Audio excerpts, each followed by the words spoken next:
નમસ્કાર, શો ટાઈમમાં આપનું સ્વાગત છે। ભાવનગર જિલ્લાના ઉખરલા ગામમાં આવેલ વલીપીરની દરગાહ ખાતે ઉર્સની ઉજવણી કરવામાં આવી હતી।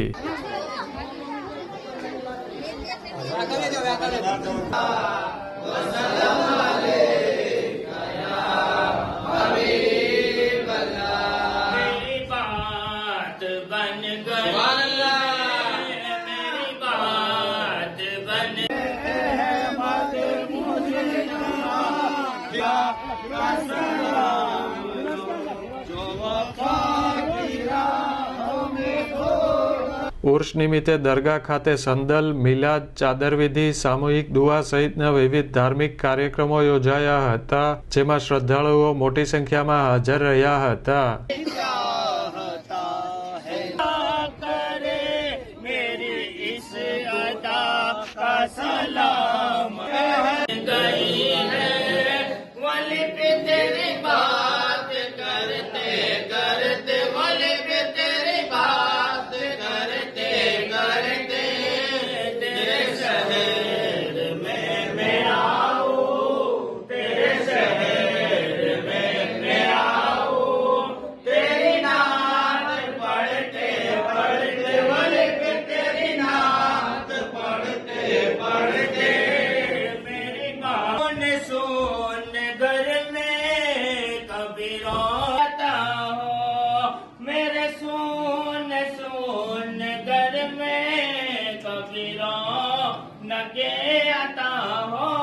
ઉર્સના આયોજનને સફળ બનાવવા ઉર્સ કમિટીના આગેવાનો અને કાર્યકરોએ જહેમત ઉઠાવી હતી।